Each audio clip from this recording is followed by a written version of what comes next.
lo había elegido en Buenos Aires para que sea el candidato del MAS. Era su ministro de Economía, eh, como dice Evo Morales, ya sangrando por la herida. Yo no lo conocía, dice, alguien me lo recomendó y lo nombró, pero no lo conocía de antes. Además le quita todos los méritos sobre la nacionalización del gas, de IPFB, en fin, lo intentan ningunear. Y es que era un ninguno, Arce era un ninguno, ¿no? Después él dice que viene del PC1 y yo te ratifico que eso no es cierto, por lo menos no del PC1 de Quiroga Santa Cruz. Y de repente este hombre decide quedarse, decide tener el liderazgo. Tiene que ser un golpe bajo para Evo Morales, ¿no? Una traición, tiene que sentir que, que Arce es el Judas del MAS, ¿verdad? Le dio el beso de la muerte, ¿no? Esa lealtad que mostró Arce, fue a Buenos Aires para ser el candidato. Evo Morales no quiso que Choquehuanca sea el candidato a la presidencia.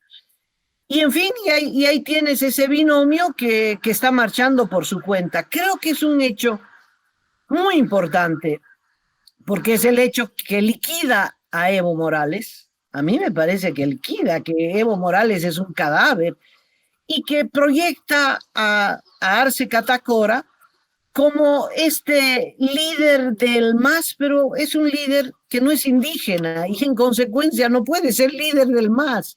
Es una contradicción, pero que se jugará la reelección, se jugará.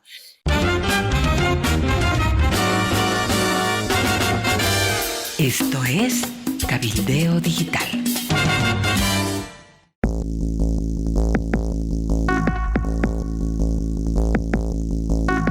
Hola Amalia, hola amigos del planeta.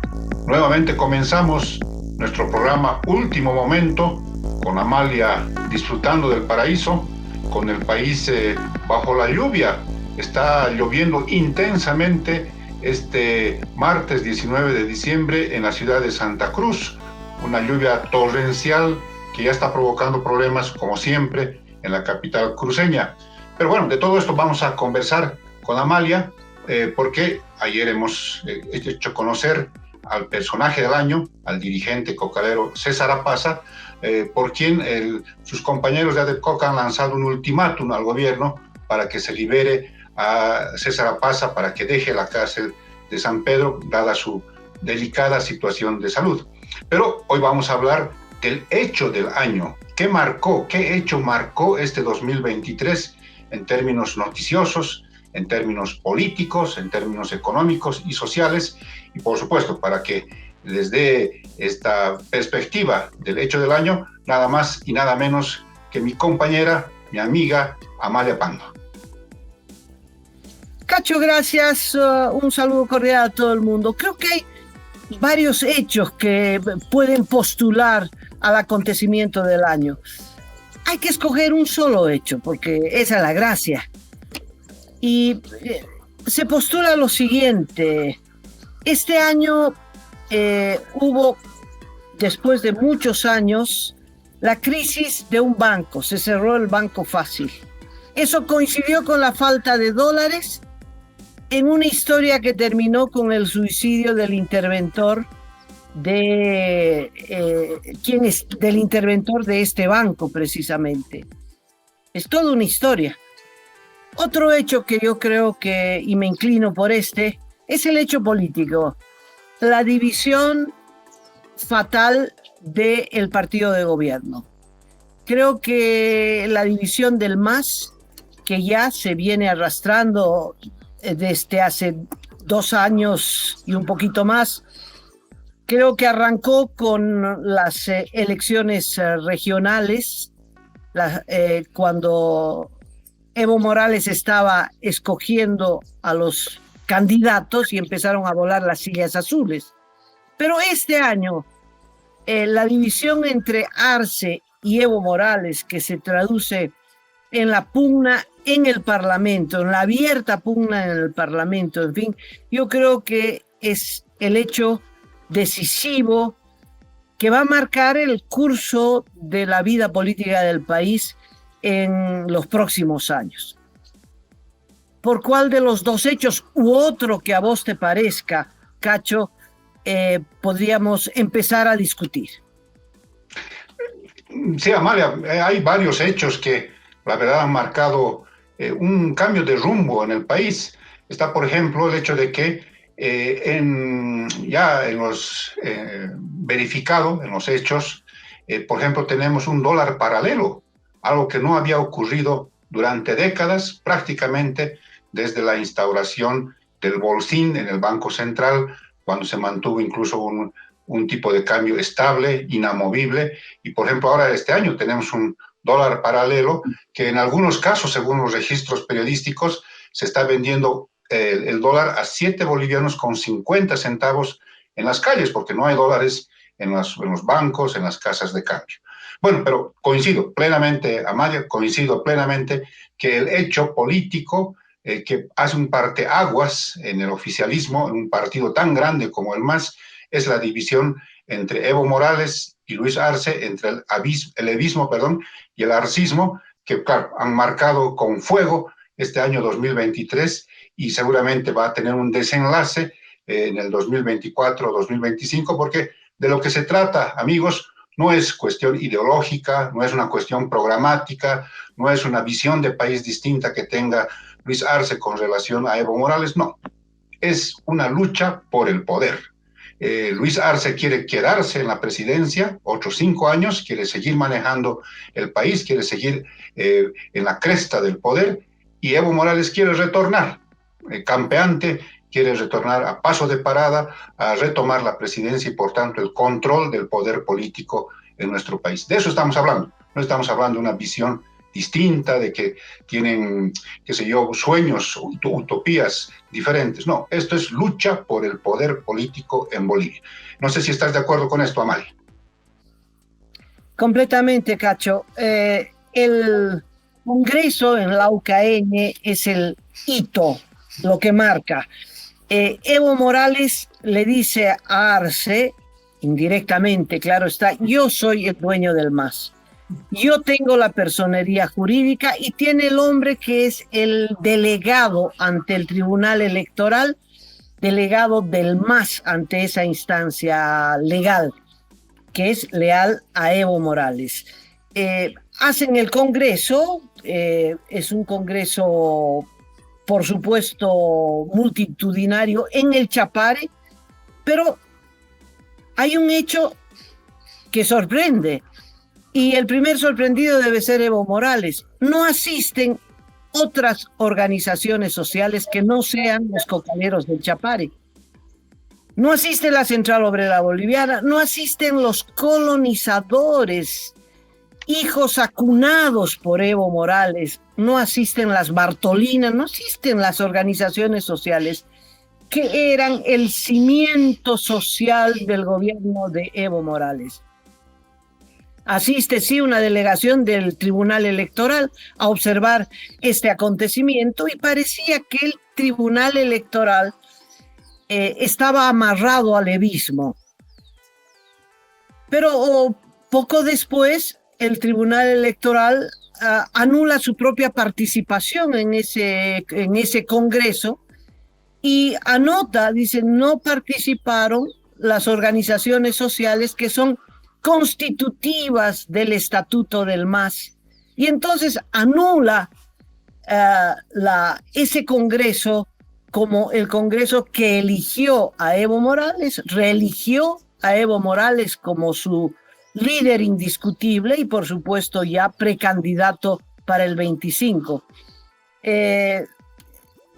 Te acordarás que Arce hace una contramanifestación, no congreso, pero demostración de fuerza en el Alto, movilizando a cuanto empleado público existe y traen organizaciones sociales, en fin. No lo proclaman, pero casi. Está la pugna por quién se queda con la sigla del MAS y quién va a ser el candidato del MAS en las próximas elecciones. Es interesante, Arce, te acordarás los primeros meses, la crítica a Arce era que era un monigote de Evo Morales. Así es. Evo Morales lo había elegido precisamente para que no le eche sombra, ¿verdad? Lo había elegido en Buenos Aires para que sea el candidato del MAS. Era su ministro de Economía, como dice Evo Morales, ya sangrando por la herida. Yo no lo conocía, dice, alguien me lo recomendó y lo nombró, pero no lo conocía de antes. Además le quita todos los méritos sobre la nacionalización del gas, de YPFB, en fin, lo intentan ningunear. Y es que era un ninguno, Arce era un ninguno, ¿no? Después él dice que viene del PC1 y yo te ratifico que eso no es cierto, por lo menos no del PC1 de Quiroga Santa Cruz. Y de repente este hombre decide quedarse, decide tener el liderazgo. Tiene que ser un golpe bajo para Evo Morales, ¿no? Una traición, tiene que sentir que Arce es el Judas del MAS, ¿verdad? Le dio el beso de la muerte, ¿no? Esa lealtad que mostró. Arce fue a Buenos Aires para ser el candidato. Evo Morales no quiso que Choquehuanca sea el candidato a la presidencia. Y en fin, y ahí tienes ese binomio que está marchando por su cuenta. Creo que es un hecho muy importante, porque es el hecho que liquida a Evo Morales. A mí me parece que liquida, que Evo Morales es un cadáver, y que proyecta a Arce Catacora como este líder del MAS, pero es un líder que no es indígena y en consecuencia no puede ser líder del MAS. Es una contradicción, pero que se jugará la reelección, se jugará. Y que intenta Cacho, ser el heredero de las peores tradiciones del MAS. ¿Has visto que está regalando con nuestra plata carros por acá, carros por allá para los campesinos, para los cooperativistas? A los cooperativistas de Potosí les ha dado un crédito que siempre es no reembolsable de $2 millones, como si los cooperativistas necesitaran. Pero esto del regalo de los vehículos me parece terrible, terrible. Hace sedes sindicales, regala vehículos a organizaciones que son privadas, que no son estatales, y por lo tanto, tanto Evo como Arce podrían ser procesados y además deberían ser sometidos a la Contraloría para que devuelvan la plata que están regalando, que es plata del Estado, y que están regalando a particulares. A ver, Cachito, a ver, tú de presidente, regalale un carro a tu tía, a tus parientes, a tus primos, a ver qué diría la sociedad. Es que a particulares el Estado no puede regalar. Si ellos quieren regalar, que regalen con plata del MAS, que regalen con plata de su bolsillo, pero regalan con la plata de todos los bolivianos. El otro hecho que me parece indicador de esta división son los operativos contra el narcotráfico en el Chapare. Hace poquito el ministro del Castillo dijo que el 90% de las fábricas de cocaína que se encuentran en el país están en el Chapare. Esto no ocurría antes, esto es nuevo. Te acordarás que en abril del 22, cuando los leopardos allanaron un laboratorio en el Valle de Sacta, y que Evo Morales lo denunció, había un abierto encubrimiento de la actividad del narcotráfico, abierto encubrimiento del gobierno. Luis Arce, su ministro, sus policías, todos protegiendo al narco del Chapare. Hoy no. La cifra que tengo es que este año se han desbaratado en el Chapare 665 laboratorios. 665 laboratorios en el Chapare. Pero se han incautado apenas 400 kilos de cocaína. No alcanza para llenar una avioneta, cachito, y no se agarró a ningún pez gordo, menos a Sebastián Marcel, ¿verdad? Que es el narco del año. Ese sí que es el narco del año. Sí, Amalia, estamos repasando en este momento los contenidos del acontecimiento, del hecho del año, y estamos claros que es la división irreversible del movimiento al socialismo entre la facción evista y la facción arcista. Contándoles, amigos, que ya desde el año pasado esto se vino incubando con denuncias de protección al narcotráfico, corrupción a gran escala, traición al partido político del MAS y un pésimo manejo de la economía del país. Esos son los 4 jinetes sobre los que ha cabalgado Evo Morales, que me imagino a estas alturas debe estar golpeándose el pecho porque él engendró esta dupla que ahora lo enfrenta.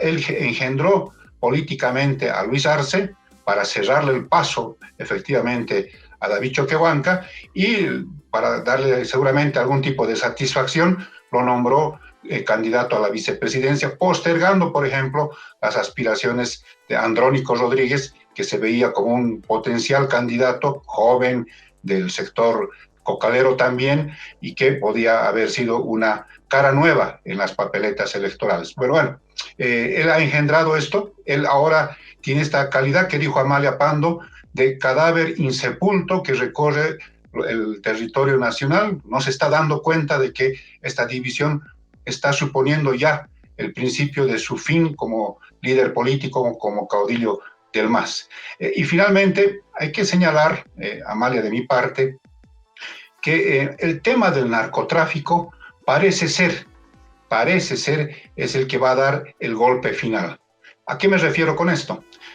Durante más de un año, porque Evo Morales ha revelado el pasado domingo de que él se enteró del plan de división en el MAS en enero de 2021, cuando le llega un documento que se llamó el Plan Negro.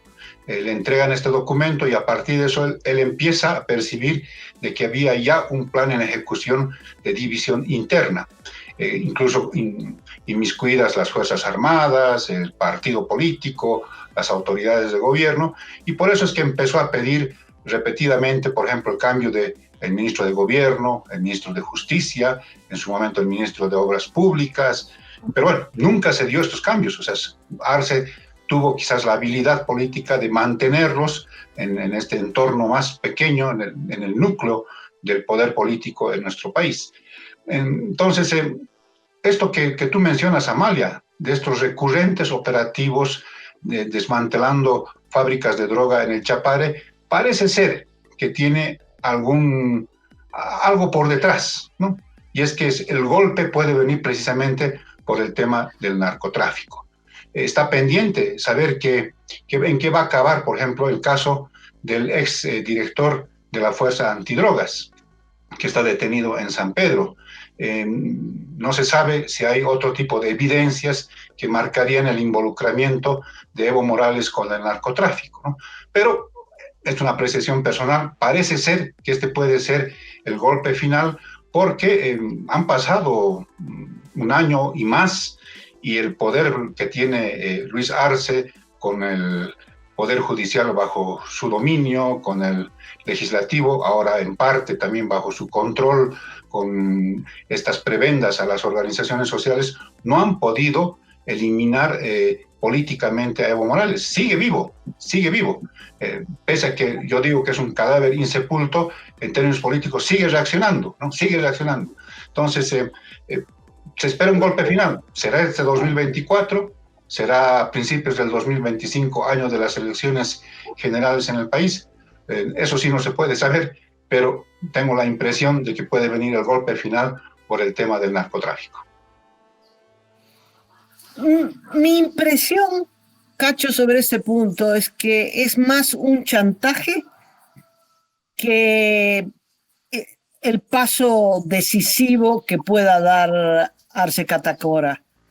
No me imagino ese momento en el que Arce Catacora entregue a Evo Morales acusado de narcotráfico. Realmente,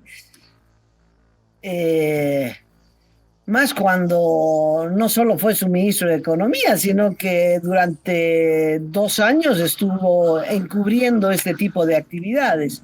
Y me baso en lo ocurrido en el Valle de Sac.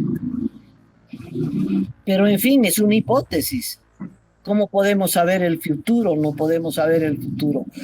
Pero de que hay una pugna abierta, que muchos no creen.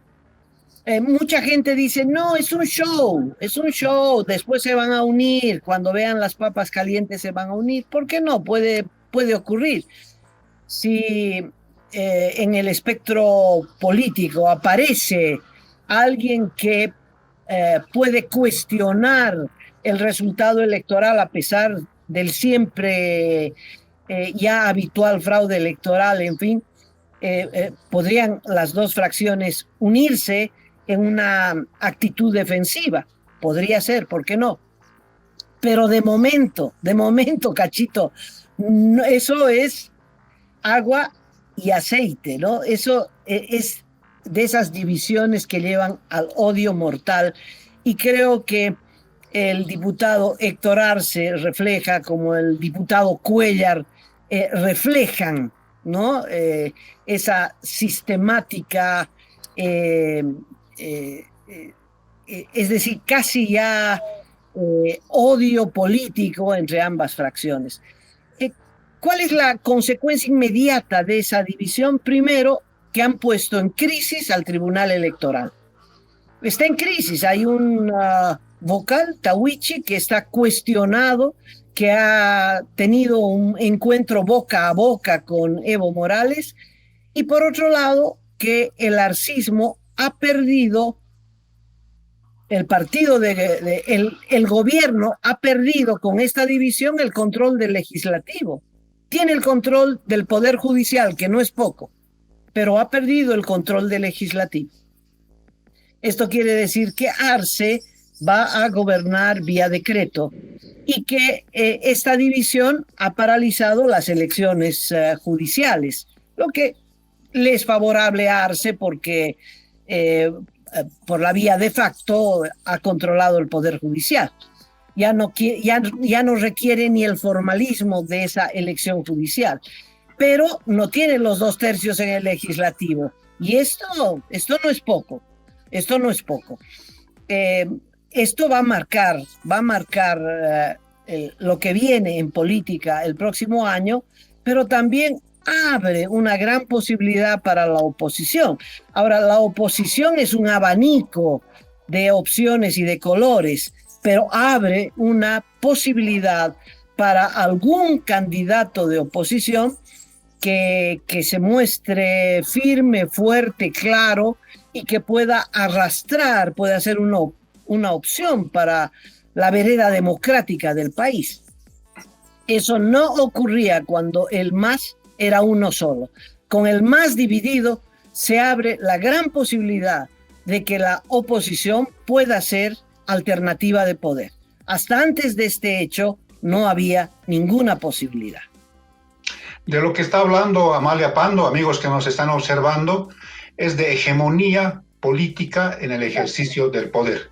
Eso es lo que tuvimos en estos últimos 13, 14 años, un partido que tomó el centro político del campo político en disputa, ocupó el centro y puso en la marginalidad a los otros partidos de oposición, que prácticamente no pudieron hacer nada en las últimas 3, 4 elecciones generales. Este panorama cambia con la ruptura irreversible en el MAS, y existe la posibilidad de que fuerzas de la oposición puedan unirse, porque el requisito esencial, amigos, es que los partidos habilitados oficialmente por el Tribunal Supremo Electoral, que le dan luego el piso, la plataforma para cualquier candidato, es que se unan.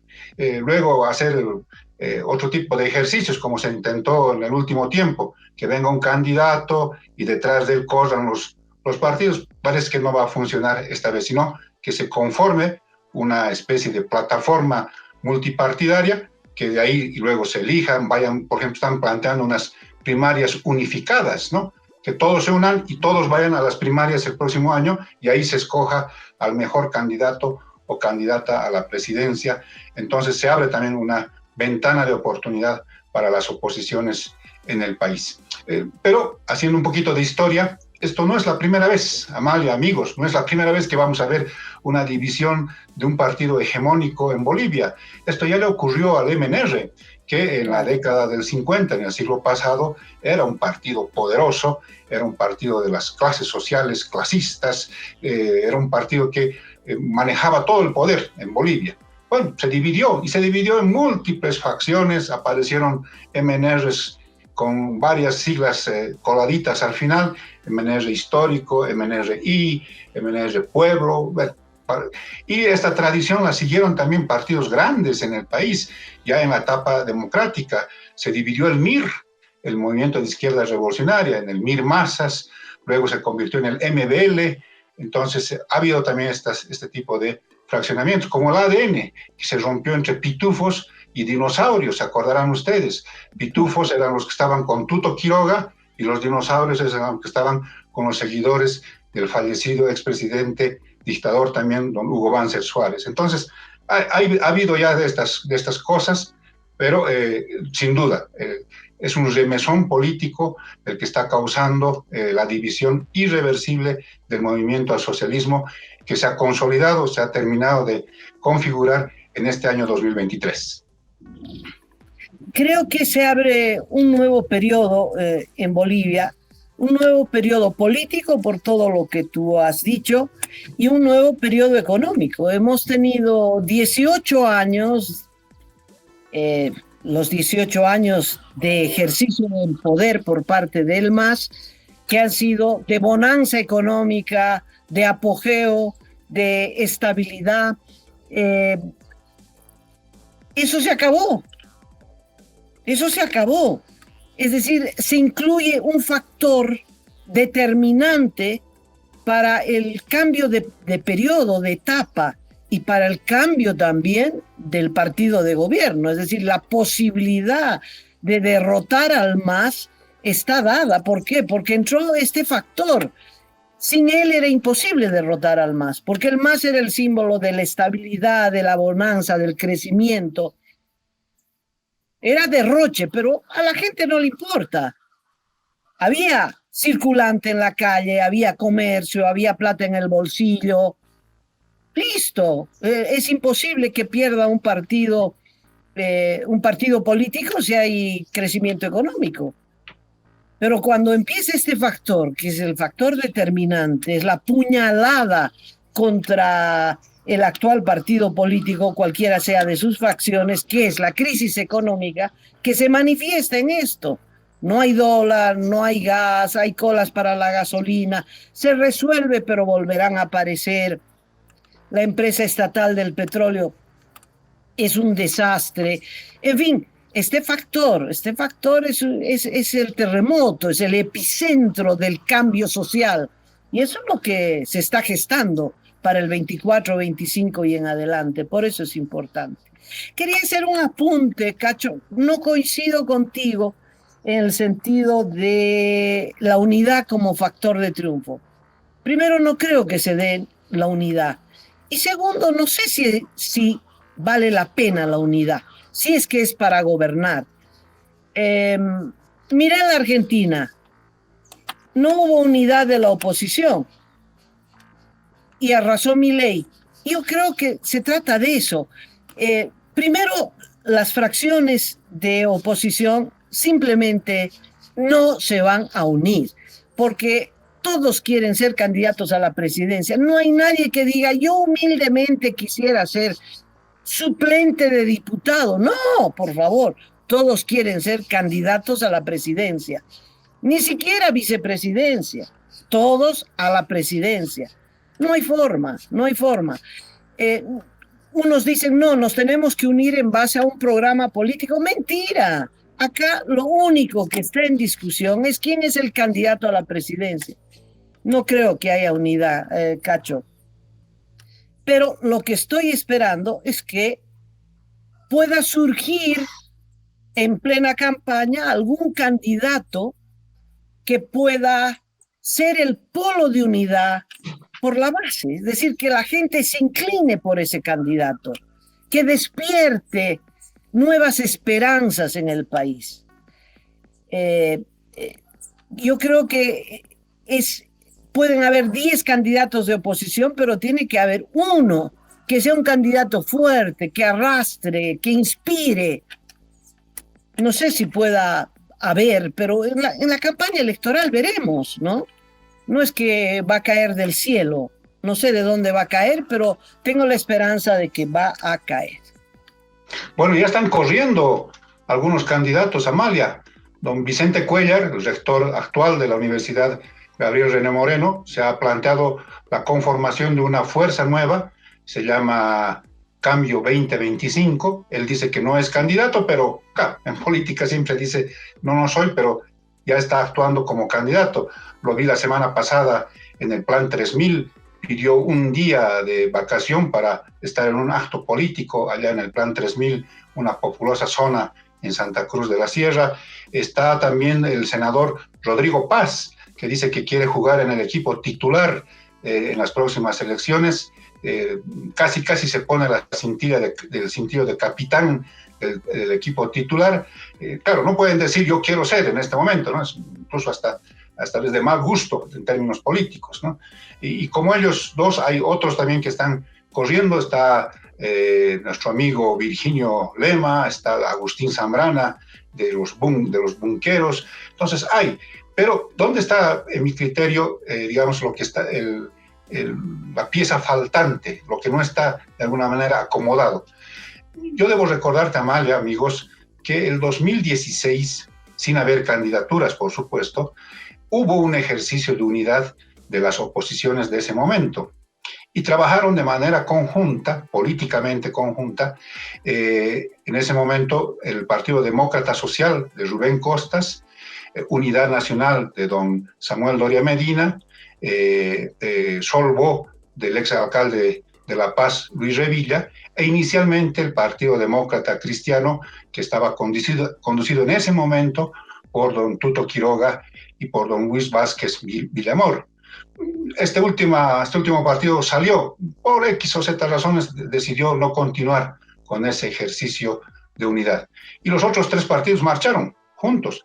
¿Cómo se venció? No había candidatos, era un referéndum constitucional y la parte de la estrategia fue no aparecer públicamente unidos en ese momento. Y se planteó promover a las plataformas ciudadanas, que esas plataformas sean el rostro de la victoria del referéndum de 2016. Por supuesto que las circunstancias son tremendamente distintas, aquí hay candidatos, cada uno con sus propios intereses, pero yo creo que un requisito fundamental que puede venir como iniciativa de los partidos, pero también puede venir como una exigencia de cualquier candidato fuerte, es que por lo menos pues haya unidad entre partidos altamente representativos, que tengan personalidad jurídica para empezar ante el Tribunal Supremo Electoral.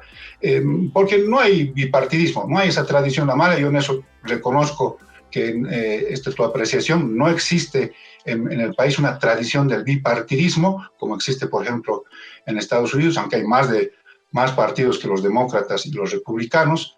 Así que se puede dar esta posibilidad de que los partidos, una iniciativa interesante, digan, nos unimos y planteamos esta posibilidad, o los candidatos digan, voy, pero si es que ustedes de alguna manera cumplen este requisito.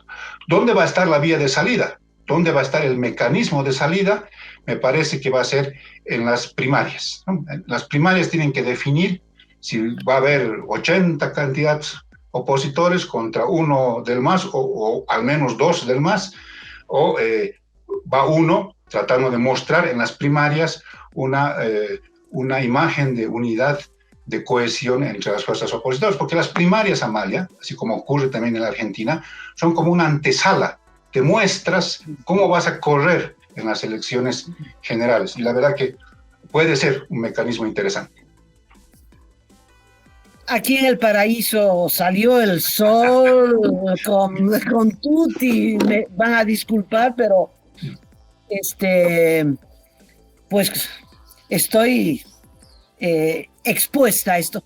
Cacho, no coincido, pero estamos hablando de probabilidades, de tal modo que es posible que la vida política te dé la razón, pero creo que es muy distinto unirse para el no, unirse para algo que uno no quiere, es decir, en toda la oposición, yo a estas alturas calculo 70% de la población del país, sabemos lo que no queremos. No queremos la continuidad del MAS en el gobierno. Así es, así es. Si habría un referendo, nos unimos porque nos unimos en torno al no. No necesitamos ni formalizar esa unidad. Es que no hay partidos tradicionales, Cacho, no hay partidos enraizados.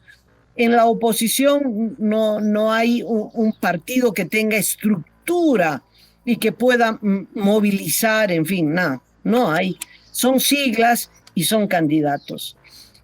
Por eso pienso que no va a poder haber esa unidad, aunque se unan esas siglas que tú dices, no representan a nadie. A estas alturas, a nadie. Por eso espero que surja alguien que se ponga encima de esas divisiones y que pueda arrastrar a la oposición con una condición que tenga fuerza, porque lo que viene, Cacho, ¿te imaginas que la oposición gane la próxima elección con la bomba atómica que representa la situación económica? ¿Ah? Con esa subvención a la gasolina insostenible, el próximo gobierno va a tener que levantar esa subvención. ¿Te imaginas lo que significa eso? Tiene que ser un candidato muy fuerte, muy sólido, en fin, en un periodo de vacas flacas, que ya es un periodo muy distinto, donde la demagogia no tiene lugar.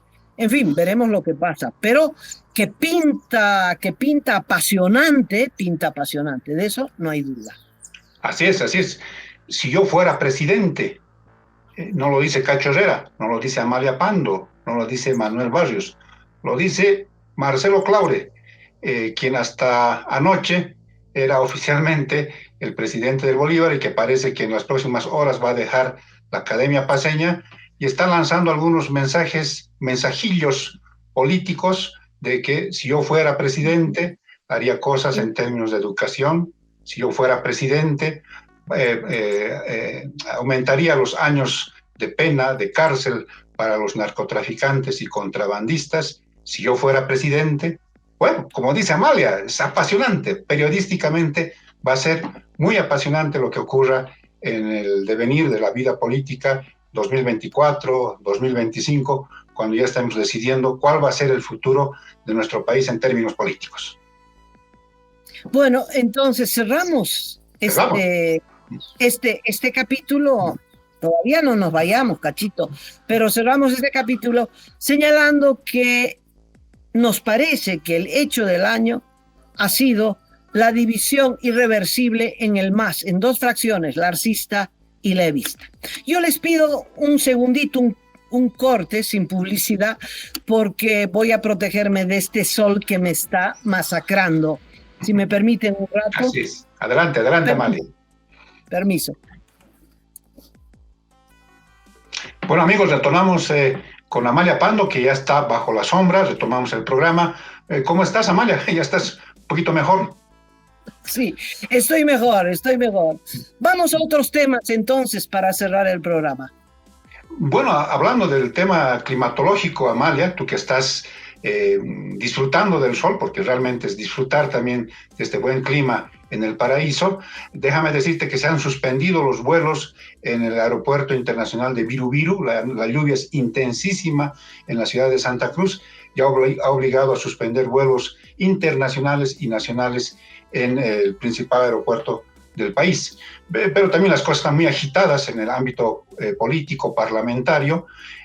Ayer, este lunes, el EBISMO, Comunidad Ciudadana y Creemos, aprobaron un paquete de 3 leyes en contra de los magistrados prorrogados. Primero, impidiendo de que puedan conocer causas en curso o causas que llegaran a esas instancias máximas del órgano judicial de nuestro país. Luego, suspendiendo todos los plazos, o sea que les están dejando sin campo de acción a los magistrados que se han prorrogado. Y finalmente aprobaron un proyecto de ley propuesto por Comunidad Ciudadana que cesa las funciones de los actuales magistrados a partir del 2 de enero. Entonces, esto es una batalla abierta que se va a dilucidar en la Cámara de Diputados, donde cambia la correlación de fuerzas, tiene un poquito más de peso el arcismo, tiene ahí el control a través del nuevo presidente de la Cámara de Diputados, y no sabemos lo que pasará con este trío de leyes que van en contra de los magistrados prorrogados. En el caso de nuestro personaje del año, Amalia, en el caso de César Apaza, dirigente cocalero, tremendamente con la salud muy complicada, se ha establecido un plazo, un ultimátum de parte de ADEPCOCA. Parece ser que han escuchado, han visto el programa de la víspera, y ADEPCOCA ha decidido darle un plazo al gobierno hasta el 8 de enero para que liberen a César Apaza y a los otros compañeros de ellos, cocaleros que están detenidos en cárceles del país. De no cumplirse este plazo por parte del gobierno, ADEPCOCA ha anunciado que vuelve a las movilizaciones por la liberación de César Apaza. Y finalmente, ya esto en términos internacionales, este miércoles se produce la primera gran movilización social en Argentina. Los piqueteros han anunciado que se van a movilizar en contra del gobierno de Javier Milei por el encarecimiento, sobre todo, de los principales productos de la canasta básica en Argentina. El gobierno ha respondido con una advertencia: si marchan y si obstaculizan, si bloquean, si cortan las vías, no van a recibir los planes de asistencia social, que son muchos en Argentina y que se calcula a unos 22 millones de argentinos en este momento. Así que se están jugando la posibilidad de que se les corte estos beneficios sociales que en algunos casos van directo a la cuenta de los beneficiarios, ni siquiera se pasan por ningún trámite. Uno va a recoger nomás la platita que le viene por algún tipo de beneficio social. Ese es el panorama en este momento informativo, Amalia, amigos que nos están observando. Creo que la reacción no solo de los piqueteros tienen su propio negocio, es una mafia que maneja a las bases sociales. Son piqueteros porque bloquean todas las ciudades, pero particularmente Buenos Aires, y que han convertido al piquete y a la movilización en un negocio millonario. Pero al margen de ellos, Cachito, creo que la gente va a salir porque el paquete de Milei, la motosierra, cortó todos los ingresos, es decir, puso a la mayoría de la población, no es que Milei, es decir, el desarreglo del kirchnerismo, del peronismo, lo tiene que arreglar Milei. Y en ese ajuste, el desajuste de los otros tiene que ajustarlo Milei. Pero el costo social es muy grande, muy grande. Y entonces, no solo es natural, es justo que la gente salga a la calle a reclamar, a protestar, a ver si conmueve al gobierno de que hay que hacer ajuste, pero ese ajuste tiene que tener una compensación social. Vuelvo al único referente que tenemos los bolivianos, que es el ajuste de Paz Extensoro del 85. Cuando se hizo el ajuste y el despido de 25.000 mineros, que era impensable para entonces, eso fue acompañado de dos cosas: la detención de la cúpula sindical, Lechín a la cabeza, Reyes, todos los mandaron a Puerto Rico en Pando, no sé si te acuerdas. Así es. Yo estaba haciendo esa cobertura, me acuerdo perfectamente. Y segundo, el despido estuvo acompañado por una compensación extralegal que fue financiada por el Banco Mundial. Entonces, cada minero despedido recibió, si tenía que recibir 5 sueldos, recibió 15 sueldos. Tiene que haber una compensación. Entonces, no puedes subir el pan en 1000% y no haber una compensación social. Tal vez no le dio tiempo a Milei para negociar con organismos internacionales esta compensación, pero tiene que haber.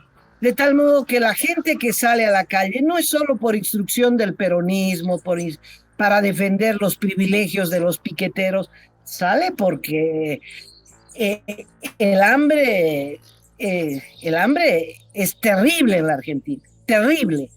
De tal modo que esta amenaza de la Bullrich, yo creo que es inaplicable, porque eso es aplicable si hay 4 locos que bloquean la Mariscal Santa Cruz, como ocurre. Tú los miras, los filmas a los 4 locos y les quitas su beneficio social. Pero si es una multitud que va a llenar el obelisco, ¿no? No puedes hacer nada. No puedes hacer nada. Creo que es justo, es parte del ajuste. Creo que era obvio que iba a ocurrir esto, no solo porque el kirchnerismo está desesperado por mover a la gente y salir y darle con todo al gobierno, pero también porque es justo y necesario. Es bueno que Milei sepa, creo que lo sabe, pero es bueno que lo vea, que lo palpe, que hay una situación desesperante, que uno puede decir, va a ser duro y aguanten. No, va a ser duro y no se puede aguantar. Así es. Así es, Amalia. Bueno, con el beneficio de la duda de que Javier Milei lo dijo, lo anticipó, dijo esto va a ser recontra duro, no hay opciones al gradualismo, se viene el shock y esto es lo que se está viviendo. Efectivamente tendrán que ver algún tipo de medidas de compensación de este sacrificio colectivo que van a hacer los argentinos, pero Milei lo anticipó, ¿no? Yo creo que de alguna manera queda con este margen político de decir, yo les dije cómo iba a venir la mano, así que no se quejen de que estemos apretándonos todos los cinturones, ¿no? ¿Qué dices, Amalia, de César Apaza, de nuestro personaje del año, con esta posibilidad remota de que pueda obtener su libertad? La verdad que todos ansiamos de que eso ocurra, de que haya un rayo de sensibilidad social sobre el Ministerio de Gobierno y autoricen la salida de César Apaza, que no va a volver a su casa, tiene que ir a un centro médico a atenderse por el grave estado de salud en el que se encuentra, y por supuesto, estando en el centro médico no es que va a escapar, no tiene posibilidades de hacerlo, y la verdad es tratar de salvar la vida de César Apaza, del personaje del año 2023. Es una buena y otra mala. La buena es que por fin la cúpula de ADEPCOCA se acordó de uno de sus miembros más queridos, más notables y más tenaz y corajudo, que es César Apaza, porque lo tenía en el olvido, absolutamente en el olvido. Entonces, es un aliento tremendo. No sé si se cumpla el plazo, pero ya el haberse reunido y el haber considerado el tema César Apaza en la reunión y haber sacado una resolución es de lo más alentador, de lo más alentador. La mala es, lo denunció el abogado Jorge Balda, que el juez quinto de instrucción de La Paz, que recibió la instrucción de una instancia superior, de un tribunal superior, y le dijo, revise su negativa a liberar a César Apaza, no le da la gana de hacerlo. No le da la gana de hacerlo, dijo que no lo iba a hacer. Ese es el estado de quiebre que hay en la justicia. En la justicia es como en el ejército, la orden superior no se discute, se acata, ¿no?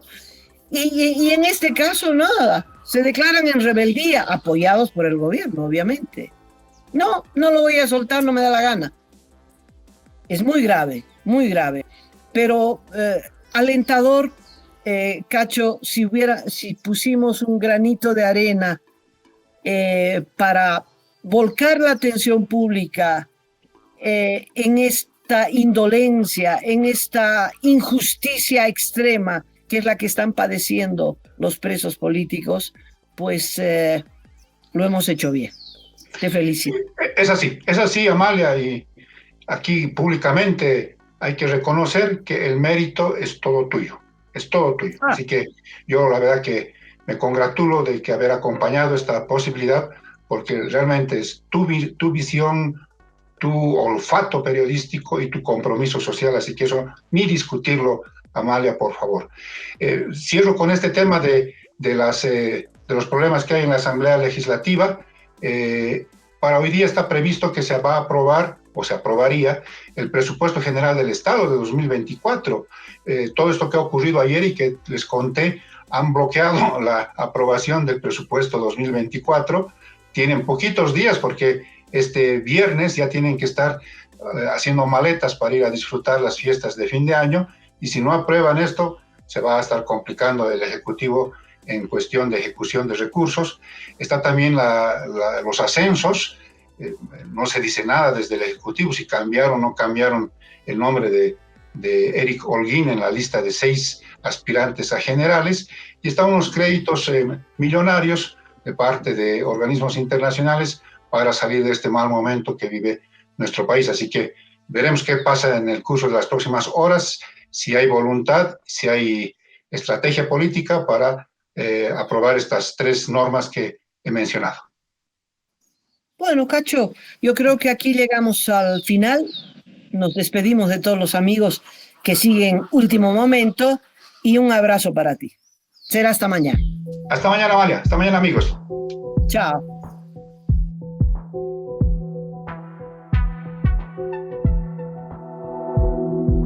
Aporta a Cabildeo Digital y apoya al periodismo independiente.